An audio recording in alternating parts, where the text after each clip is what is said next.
10-22. 10 actually comes from the 10-round capacity. Most firearms back in the time of the design either had a 2-pit magazine running underneath the barrel, so you could get a dozen plus rounds, or you could get a single box magazine that would stick out below the receiver. Ruger came out with their patented magazine design, so it actually fits flush with the stock, gives it a nice clean look, and you can hold 10 rounds. A lot of people try to claim that the Ruger 1022 was designed off of the M1 carbine. That's not completely true. The Ruger 1022 was designed off the Ruger 44 carbine. The 44 was introduced 3 years prior in 1961, but both have a general style of the M1 carbine. Here's an actual 22 styled after the M1 carbine. This one's a West German Irma EM1 HVA. Notice they have very similar dimensions, similar stocks, similar trigger and safety assemblies. The barrel band locations, barrel lengths are almost exactly the same, and the charging handle is similar.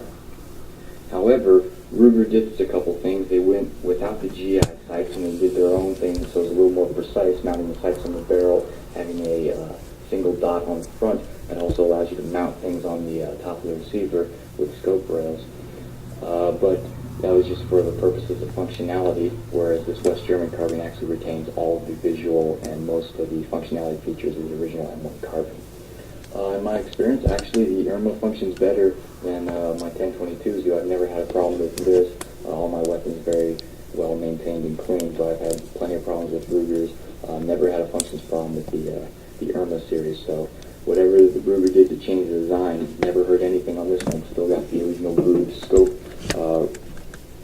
here part on top where you can mount a scope to the receiver, and it's got a magazine that's styled a lot more like the original M1 carbine. Irmas actually make quality 22s in various authentic forms. In fact, here's a Irma KGP 69 in 22 long rifle. At first glance, it looks exactly like a P08 Luger. Even has the infamous toggle bolt link mechanism. This one's blowback, of course.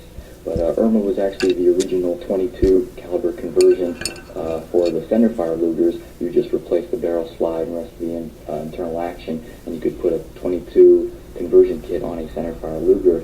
And these function better than the modern Stoeger 22 Lugers, in my opinion. Again, in my experience, your results may vary. All right, enough of the history. Let's get back to the actual teardown of the Ruger 1022. First thing we do in handling a firearm is, of course, check to make sure the weapon's unloaded. So we're going to go ahead and push this button right here. That'll allow the magazine to drop right out the bottom. We'll go ahead and take it out. You can see if the magazine's empty. Set that aside.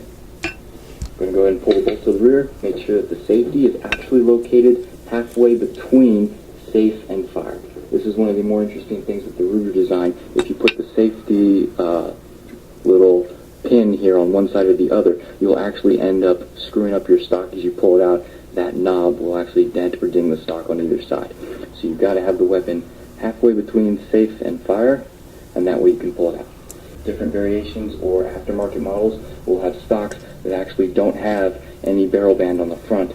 This is a Ruger Classic 1 Talo oak leaf, and as you can see, it's got the Schnabel front end, a thin profile stock. The only thing holding the stock to the receiver is just the same old main takedown screw in front of the magazine, so you don't have to worry about the barrel band there. So once you've removed the barrel band and the action screw from the stock, you can go ahead and get some of the cross pins. The factory Ruger design uses a lot of pins here in the receiver to hold pieces into the stock and the receiver. So what we're going to do is we're going to go ahead and take out the little pin here at the very back, the lower, smaller one. Set that aside. We're going to go ahead and take out the smaller pin in the front.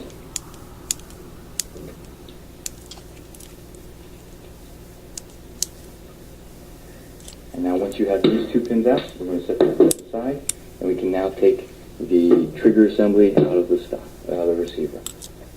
Now there shouldn't be a lot you'd have to do with this. For those of you who are trying to customize your 1022, make it shoot a little better, lighten the trigger, whatever it is you want to do, you can get a lot of parts replaced in here. There's a lot of aftermarket companies for various triggers.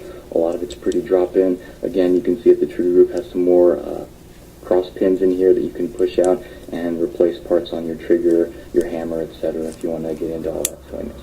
As for cleaning, there shouldn't be a lot of cleaning you should have to do. There may be a little gunpowder getting kicked back into the action from the bolt and the receiver. Just take a little Q-tip or whatever it is you use to clean, wipe up around in that area. But unless you're confident in what you're doing or you're trying to replace parts, don't take anything out of the trigger assembly. Go ahead and set that aside for now.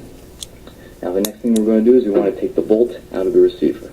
But before we can take the bolt out, if you see we push back. This thing, what I typically do is get down in there with a brush so I don't feel like taking the whole thing apart. Spray it all down with Ballistol. This stuff right here, this is some good stuff. You've probably seen it on YouTube a lot. I spray the interior down with that and let it sit for a few minutes. Then what we're going to do is just take a brush and lightly brush everything out. Clean it up real good and make sure everything is working. I've already cleaned this one, so I'm not going to do a lot to it here, but there you have it. That's the receiver. It's like the same thing. It allows you to get inside there. You turn it out. This one's kind of new.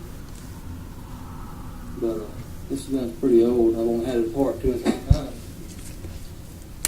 I'll hand just a sec. There we go.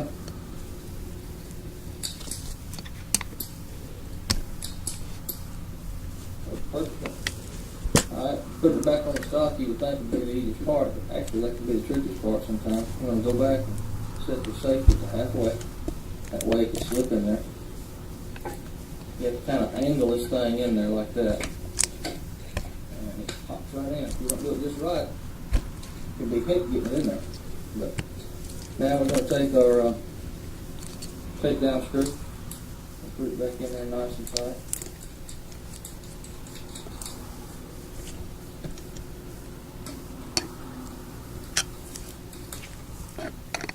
Make sure your screws are always pretty tight on that thing. So this screw right here, there's not any recoil in this gun to speak of, but back on there. I'll take it upside down. Excuse me. Alright. Gonna tighten her back up.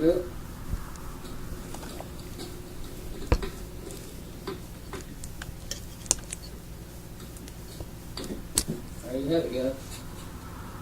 Takedown of a Ruger 10.22. Hope you guys enjoyed it.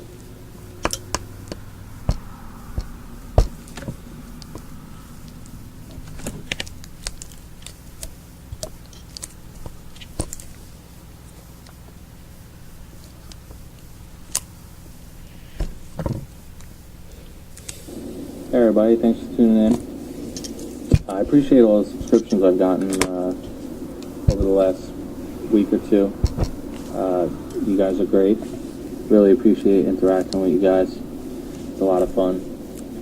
If you're watching this video and you haven't already, please subscribe. I got many more videos coming up. Before I begin today, I just want to give a quick shout out to a fellow YouTuber, Mr. J.M. Fitch. This guy's got a pretty cool channel. I've been checking out his videos lately, and I think he seems like a pretty good guy, and he's been making some pretty cool videos. So I'm going to annotate a link to his channel. Also, I have his channel linked in my other channels section down below, so feel free to check him out. So today, all we're going to be doing is a quick field strip and reassembly of the Ruger 10/22 rifle. The one I have in front of me today is the synthetic stock deep, and the next thing you're going to do is remove, or loosen rather, the screw you have here on the bottom of the stock.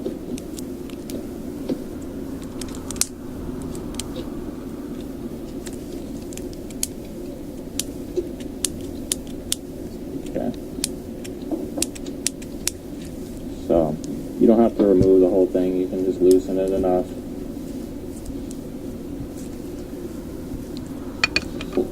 Also,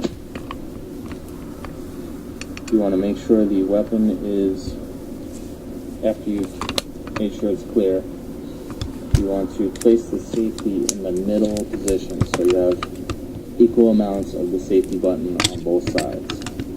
If you don't do this, you're going to have some clearance issues with the stock. So,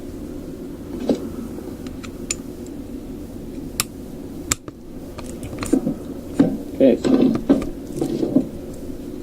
so we have the stock removed.